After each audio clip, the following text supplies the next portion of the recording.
año 2021 se puede decir que fue un año positivo para la economía dominicana.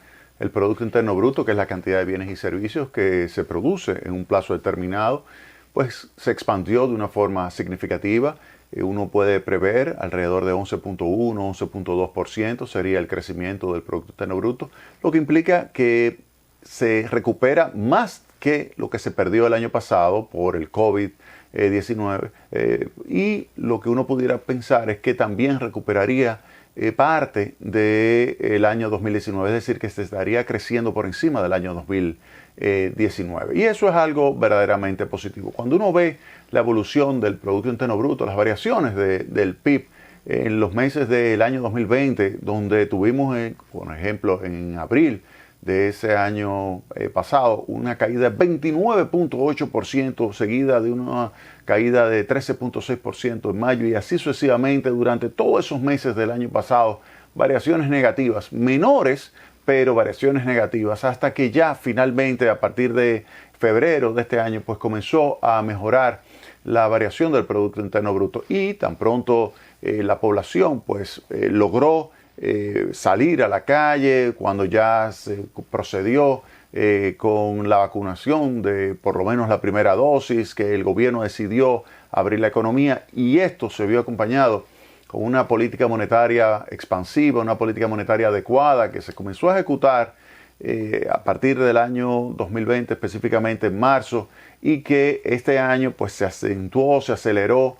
Esto ayudó a que la economía se recuperase. Y ahí vimos, por ejemplo, que en abril, cuando uno toma las variaciones con relación al año pasado, pues unas variaciones verdaderamente espectaculares, un crecimiento 47.1%, luego menores crecimientos, pero siguen verdaderamente significativos, y se puede estimar ya para el año completo una variación 11.2, 11.3%, el crecimiento del Producto Interno Bruto. Nosotros pensamos 11.1%, otras agencias o organizaciones internacionales o también entidades públicas habían pensado que iba a estar por debajo de un 11%.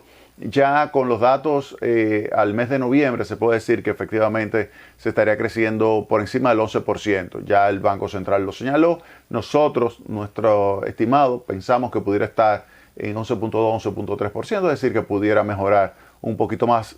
No obstante, hay elementos que tenemos que analizar, que son reflejos de riesgo que vienen del exterior, que hay que tomarlo muy en cuenta. Pero este año, con relación al Producto Interno Bruto, mejoró significativamente. Vámonos al tema de la inflación. La inflación este año va a quedar por encima de lo que es la inflación meta. Recuerden que la inflación meta es 4% más menos 1, es decir, que va desde 3 a 5%.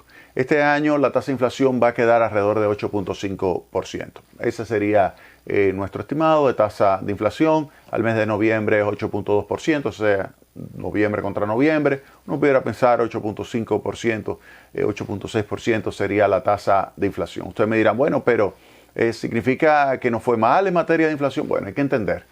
¿Por qué? ¿A qué se debe esa aceleración de la variación de los precios por encima de lo que es el promedio? El promedio, cuando usted lo analiza y está Héctor Valdés, es alrededor del 5%. Cuando usted lo ve con relación a la meta, usted dice, bueno, está por encima 4 puntos, y obviamente usted se pregunta el por qué.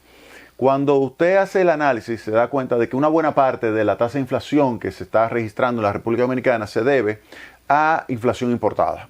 ¿Qué implica eso? Miren, hay una situación a nivel internacional que está afectando a los países desarrollados, los países en desarrollo, en general a toda la economía a nivel global. Y es la disrupción por el lado de la oferta o disrupción de la cadena de suministro. Cuando usted tiene una disrupción de la cadena de suministro, eso significa que la oferta se contrae. Y al mismo tiempo que usted tiene una recuperación de la economía por el lado de la demanda, debido a que hay ya una apertura económica, ya comienzan las personas a saber manejar mejor la situación del COVID, que también vamos a hablar de eso un poquito más adelante, pero en general las personas dicen, bueno, la economía se abrió, ya tenemos una mayor capacidad de salir a trabajar, salir a hacer algo como consumir, invertir, pues esto hace que la demanda suba, pero la oferta todavía no ha subido al mismo ritmo que la demanda, y esto genera un desequilibrio entre demanda y oferta. Al haber un desequilibrio entre demanda y oferta, eso genera un aumento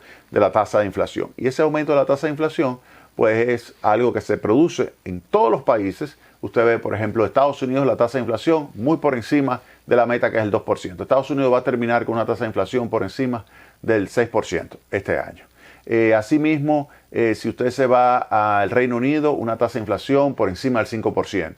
Va a terminar este año. La meta es el 2%. Cuando usted se va en Europa, también va a terminar por encima de la meta. Así que cuando usted se va a la mayoría de esos países que comercializan con República Dominicana, se da cuenta de que con algunas excepciones, todos están con una tasa de inflación por encima de la meta. Esa inflación, entonces, viene hacia la República Dominicana a través de que cuando nosotros compramos insumos, cuando compramos bienes finales, todo esto influye sobre la tasa de inflación en el país. También hay que señalar que los aumentos de los precios de los combustibles, si uno compara el precio del barril de petróleo de inicio de año con el precio del barril de petróleo ahora, usted se va a dar cuenta de que se ha registrado un incremento verdaderamente significativo. Y ese incremento de los precios de los combustibles, aun cuando en el país se ha estado subsidiando el precio de los combustibles, pero hay una parte que se ha trasladado, y ese aumento de los costos de los combustibles pues implica un aumento de los costos de producción, y esto significa un incremento de la tasa de inflación. O sea que es otro elemento importado. Otro elemento que hay que tomar en consideración son los insumos de los alimentos. Por ejemplo, el maíz, el trigo, la soya, el sorgo, todos esos productos, el aceite, todos esos productos se han incrementado de precio a nivel internacional, que son commodities. Al incrementarse de precio, eso genera, por el lado de la oferta, una presión sobre el precio doméstico. Y eso también hay que tomarlo en consideración. Así las cosas, uno puede llegar a la conclusión de que la tasa de inflación en la República Dominicana, esa que va a quedar por encima del 8%, está en una buena parte explicada por inflación importada. Hay que señalar también, con relación a la inflación, que ya la mayoría de los bancos centrales ha estado tomando medidas para enfrentar la tasa de inflación. De hecho, la República Dominicana en el mes de noviembre, su Banco Central, pues incrementó la tasa de interés de política monetaria. Ustedes saben que la tasa de interés de política monetaria es la tasa de interés que influye sobre la tasa de interés activa y la tasa de interés pasiva. Y si sube la tasa de interés de política monetaria, tenderá a subir la tasa de interés activa. Y al subir la tasa de interés activa, eso reduce un poco la demanda. Y si usted estaba aquí, por ejemplo, en demanda, y aquí estaba en la oferta, que la oferta todavía no ha llegado a su nivel prepandémico, pues esto hace que usted reduzca un poco la demanda. Reduzca un poco la demanda y le quita presión a los precios. Eso es lo que se está buscando.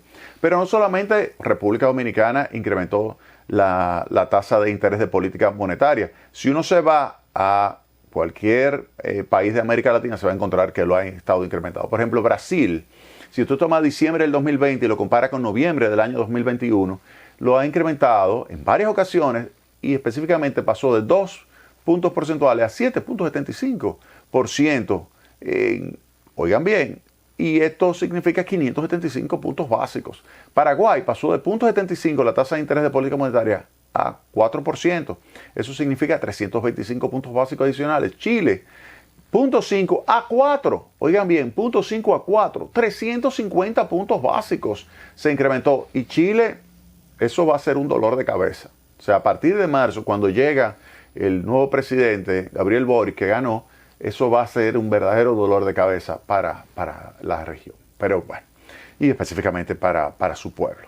Perú pasó de 0.25 a 2%, Uruguay de 4.50 a 5.75, México de 4.25 a 5, e incluso ha estado incrementando adicionalmente la tasa de interés, y así sucesivamente. Todos han estado subiendo por encima de 75 puntos básicos la tasa de interés de política monetaria. República Dominicana 50 puntos básicos la incrementó, pero el primer país avanzado con un banco central de peso, como es el caso del Reino Unido, pues también la incrementó. Ha sido el primero, de 0.10 a 0.25, 15 puntos básicos, pero es la señal de que se está tomando medidas para enfrentar la inflación. Entonces uno pudiera pensar que la inflación para el año que viene, entonces uno sí pudiera comenzar a observar que la variación de los precios comenzaría a reducirse. Es decir, que si tenemos este año una tasa de inflación, póngale de 8.5%, para el año que viene comenzará a ir reduciéndose y a finales de año, uno pudiera pensar que ya estaría en el entorno de la meta. Meta, recuerden que es de 3 a 5, o sea que pudiera estar cerca del 5% y ya para el año 2023 ya estaría dentro del rango. Esa sería la previsión con relación a la tasa de inflación, porque se esperaría que comiencen a registrarse mejoras en lo que es la cadena de suministro y también al mejorar por el lado de la oferta la disponibilidad de bienes, pues esto hace que ya la diferencia que existe actualmente entre demanda y oferta, una demanda más recuperada que la oferta, pues esa diferencia se reduzca. Y al reducirse, si además usted le aplica una política monetaria un poquito más restrictiva, pues esto hace que ya los precios comiencen a variar en lo que es la meta. En los Estados Unidos 2%, Europa 2%, Reino Unido 2%, República Dominicana alrededor de 4%, más menos 1%, Chile 3% y así sucesivamente. Entonces, se puede decir con relación al crecimiento económico, fue positivo este año, con relación a la tasa de inflación, era previsible y lo que se puede proyectar es que debe converger. Ahora, hay otras variables adicionales con relación al año 2021 que vamos a analizar en el próximo segmento de Tecnopol.